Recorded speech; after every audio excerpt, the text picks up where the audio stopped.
Item ಯಾವುದೇ ಇರಲಿ try ಮಾಡಿ ಆಚಿ ಚಿಕನ್ ಮಸಾಲಾ.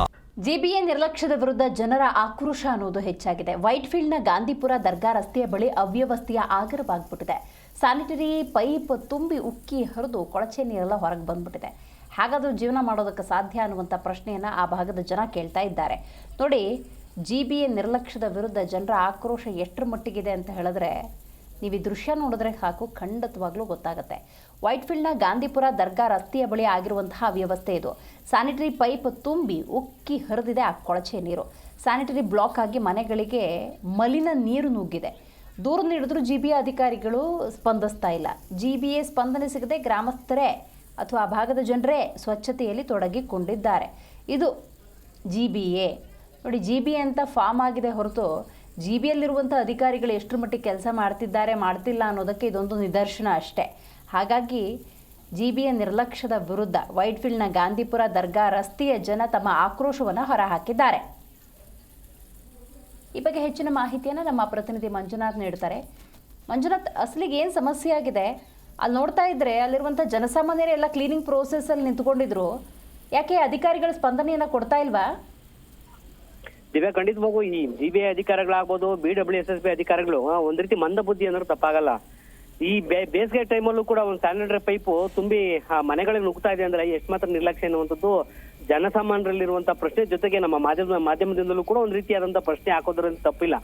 ಯಾಕಂತ ಹೇಳಿದ್ರೆ ಜಿಬಿಎ ಅಧಿಕಾರಿಗಳಾಗ್ಬೋದು, BWSSB ಅಧಿಕಾರಿಗಳು ಸ್ಯಾನಿಟರಿಯನ್ನು ನೋಡ್ಕೊಳ್ಳುವಂತದ್ದು ಪ್ರಮುಖವಾದಂತಹ ಪಾತ್ರ ಅವರದೇ ಆಗಿರುತ್ತೆ. ಈ ಪೈಪ್ ತುಂಬಿ ಕಳೆದ 8-10 ದಿನಗಳಿಂದ ಸಮಸ್ಯೆ ಅನುಭವಿಸುವಂತಹ ಜನರು ಎರಡೂ ಸಂಬಂಧಪಟ್ಟ ಇಲಾಖೆಗಳಿಗೆ ಕರೆಯನ್ನ ಮಾಡ್ತಾ ಇದ್ದಾರೆ. ಕರೆಗೆ ಯಾರು ಕೂಡ ಸ್ಪಂದಿಸ್ತಾ ಇಲ್ಲ. ಕೊನೆಗೆ ಮನೆಗಳಿಗೆ ನುಗ್ತಿದ್ದಂತಹ ಸ್ಯಾನಿಟರಿ ನೀರು, ಕೊಳಚೆ ನೀರು ವಾಸನೆಗೆ ತಡಿಲಿಕ್ಕಾಗದೆ ಸ್ಥಳೀಯರೇ ಆ ಸ್ಯಾನಿಟರಿ ಪೈಪ್ ಒಳಗಡೆ ಇಳಿಯಂಗೆ ಇಲ್ಲ. ಸಂಬಂಧಪಟ್ಟಾಗಿರುವಂತ ಯಾರು ಸೂಚನೆ ಕೊಡ್ತಾರೋ ಅಥವಾ ಅಂದ್ರೆ ಸರ್ಕಾರದ ಜೊತೆಗೆ ಕೋರ್ಟ್ ಆದೇಶ ಕೂಡ ಇದೆ, ಸ್ಯಾನಿಟರಿ ಪೈಪ್ಗಳಿಗೆ ಯಾರು ಇಳಿಯುವಂತೆ ಇಲ್ಲ. ಈ ನಿರ್ಲಕ್ಷ್ಯದ ಅಧಿಕಾರಿಗಳ ಒಂದು ಆರೋಪದ ಅಡಿ ನೋಡೋದಾದ್ರೆ ಸಾರ್ವಜನಿಕರೇ ಸ್ಯಾನಿಟರಿ ಪೈಪ್ ಒಳಗಡೆ ಇಳಿದು ಶುಚಿತ್ವವನ್ನ ಮಾಡಿ ಮನೆಗಳಿಗೆ ಬರ್ತಿದ್ದ ನೀರನ್ನ ಚರಂಡಿಗೆ ನುಗ್ಗುವಂತ ಕೆಲಸ ಸಾರ್ವಜನಿಕರೇ ಮಾಡಿರುವಂತದ್ದು ಒಂದ್ ರೀತಿಯಾದಂತಹ ಆಕ್ರೋಶಕ್ಕೆ ಕಾರಣ ಆಗ್ತಾ ಇದೆ. ಜೊತೆಗೆ ಅಧಿಕಾರಿಗಳ ನಿರ್ಲಕ್ಷ್ಯತನ ಇದ್ರಲ್ಲಿ ಎದ್ದು ಕಾಣ್ತಾ ಇದೆ. ಸದ್ಯಕ್ಕೆ ನಿನ್ನೆ ರಾತ್ರಿ ಈ ಘಟನೆ ನಡೆದಿರುವಂತದ್ದು ಈ ಸಂಬಂಧಪಟ್ಟಾಗ ಅಧಿಕಾರಿಗಳು ಯಾಕೆ ದೊಡ್ಡ ಮಟ್ಟದ ಒಂದು ನಿರ್ಲಕ್ಷ್ಯ ಎನ್ನುವಂಥದ್ದು ಪ್ರಶ್ನೆ ಆಗ್ತಾ ಇದೆ. ಇದಕ್ಕೆ ಅಧಿಕಾರಿಗಳಿಗೂ ಸಂಬಂಧಪಟ್ಟಾಗ ಉತ್ತರವನ್ನು ಕೊಡ್ಲೇಬೇಕಾಗತ್ತೆ. ದಿವ್ಯಾ, ಇನ್ನೊಂದು ನೆನಪಿದೆ ಮಂಜುನಾಥ್, ಬೆಂಗಳೂರು ನಗರಾಭಿವೃದ್ಧಿ ಸಚಿವರು ಜಿಬಿ ಅಂತ ಫಾರ್ಮ್ ಆದ್ಮೇಲೆ ತತ್ಕ್ಷಣಕ್ಕೆ ಪರಿಹಾರ ಕೊಡೋದಕ್ಕೆ ಈ 5 ಪಾಲಿಕೆಗಳು ಸಂಪೂರ್ಣ ಸಹಕಾರವನ್ನು ನೀಡ್ತವೆ, ಸಮಸ್ಯೆ ಅದು 1 ಅವರಲ್ಲೇ ಪರಿಹಾರ ಸಿಗುತ್ತೆ ಅಂತ. ಜಿಬಿಎ ಫಾರ್ಮ್ ಆಗಿದೆ ಅಷ್ಟೇ, ಯಾವುದು ಕಾರ್ಯನಿರ್ವಹಿಸ್ತಿಲ್ಲ ಅನ್ನೋದು ಗೊತ್ತಾಗ್ತಿದ್ಯಲ್ಲ ಹಂಗಾದ್ರೆ. ಖಂಡಿತ ದಿವ್ಯ, ಏನ್ BBMP ಇತ್ತು ಅದನ್ನ ಬದಲಾಗಿ ಜಿಬಿಎನ್ನ ಮಾಡ್ಕೊಂಡ್ರು. ಗ್ರೇಟರ್ ಬೆಂಗಳೂರು ಅಥಾರಿಟಿ ಎನ್ನುವಂತ ನಿಟ್ಟಿನಲ್ಲಿ ಜಾರಿ ಮಾಡುವಂತ ಕೆಲಸ ಈಗಾಗಲೇ 5-6 ತಿಂಗಳು ಆಗಿದೆ. BBMP ಆಗ್ಬೋದು, ಅಂದ್ರೆ ಜಿಬಿಎ ಈಗ ನೇತೃತ್ವ ವಹಿಸಿಕೊಂಡಿರುವಂತ ಮೊದಲು BBMP, ಈಗ BWSSB, KSRTC, BMTC ಸೇರಿದಂತೆ ನಾನಾ ಇಲಾಖೆಗಳು, ಫಾರ್ ಎಕ್ಸಾಂಪಲ್ BWSSB ಕೂಡ ಜಿಬಿಎಗೆ ಅಥಾರಿಟಿಗೆ ಬರ್ತಾ ಇದೆ.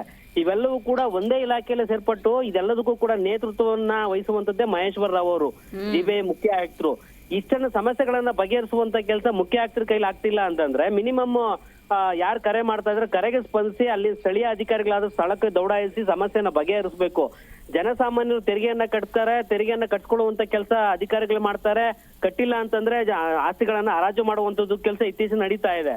ಆದ್ರೆ ಸಮಸ್ಯೆ ಅನ್ನುವಂತಹ ನಿಟ್ಟಿನಲ್ಲಿ ಏನ್ ಸ್ಯಾನಿಟರಿ ಪೈಪ್ ತುಂಬಿ ಮನೆಗಳಿಗೆ ಹರಿಯುವಂತ ಸಂದರ್ಭದಲ್ಲಿ ಯಾಕೆ ಇಷ್ಟು ದೊಡ್ಡ ಮಟ್ಟದ ನಿರ್ಲಕ್ಷ್ಯನ ವಹಿಸ್ತಾರೋ ಗೊತ್ತಿಲ್ಲ. ಯಾಕಂತ ಹೇಳಿದ್ರೆ ವೈಟ್ಫೀಲ್ಡ್ ಎನ್ನುವಂಥದ್ದು ನಗರದಿಂದ ಹೊರಭಾಗದಲ್ಲಿರುವಂತದ್ದು, ನಗರದಿಂದ ಹೊರ ನಗರ ಪ್ರದೇಶ ವ್ಯಾಪ್ತಿಯಲ್ಲಿ ಇರುವಂತದ್ದು.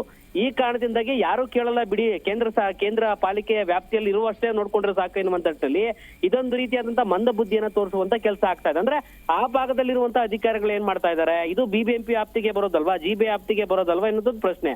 ಇಷ್ಟೆಲ್ಲ ಸಮಸ್ಯೆಗಳನ್ನ ಒಟ್ಟಾರೆಯಾಗಿ ಆಲಿಸುವಂತ ಕೆಲಸ ಜಿಬಿಎ ಜೊತೆಗೆ ಬೆಂಗಳೂರು ಅಭಿವೃದ್ಧಿ ಸಚಿವರಾಗಿರುವಂತ DK ಶಿವಕುಮಾರ್ ಅವರು ಕೂಡ ಗಮನಕ್ಕೆ ತರಲೇಬೇಕಾಗತ್ತೆ. ಒಂದ್ ವೇಳೆ ಗಮನಕ್ಕೆ ತಂದಾದ ನಂತರ ಈ ಸ್ಯಾನಿಟರಿ ಪೈಪ್ ಇಳಿದಿರುವಂತಹ ವ್ಯಕ್ತಿಯನ್ನ ಮಾತಾಡಿಸಲೇಬೇಕಾಗತ್ತೆ. ಯಾಕೆ ಇಷ್ಟು ಸಮಸ್ಯೆ ಇತ್ತು, ನಮ್ಮ ಅಧಿಕಾರಿಗಳು ಏನ್ ಮಾಡ್ತಾ ಇದ್ರು ಎನ್ನುವಂತ ನಿಟ್ಟಿನಲ್ಲಿ DK ಶಿವಕುಮಾರ್ ಅವರು ಕೂಡ ಒಂದು ಪ್ರಶ್ನೆ ಮಾಡ್ಲೇಬೇಕಾಗತ್ತೆ. ಯಾಕಂತ ಹೇಳಿದ್ರೆ ಕೋರ್ಟ್ ಕೂಡ ಆದೇಶ ಇದೆ, ಸ್ಯಾನಿಟರಿ ಪೈಪ್ ಗಿಳಿದ್ರೆ ಸಾವು ನೋವು ಆಗುತ್ತೆ, ಉಸಿರಿ ಕಟ್ಟುತ್ತೆ, ನಾನಾ ರೀತಿಯಾದಂತಹ ಸಮಸ್ಯೆಗಳು ಉದ್ಭವ ಆಗುವಂತ ಜಾಗ ಅದು. ಇಷ್ಟೆಲ್ಲ ಇರುವಂತಹ ನಿಟ್ಟಿನಲ್ಲಿ ಸಾರ್ವಜನಿಕರು ಒಳಗಡೆ ಇಳಿಯುವಂತಹ ನಿಟ್ಟಿನಲ್ಲಿ ಬಂದಿದೆಯಾ ಅಂದ್ರೆ ಅದು ದೊಡ್ಡ ಮಟ್ಟದ ಅಧಿಕಾರಿಗಳ ನಿರ್ಲಕ್ಷ್ಯ ಅಂದ್ರೆ ತಪ್ಪಾಗಲ್ಲ. ದಿವ್ಯಾ, ಥ್ಯಾಂಕ್ ಯು ನಿಮ್ಮೆಲ್ಲ ಮಾಹಿತಿಗಾಗಿ ಮಂಜುನಾಥ್.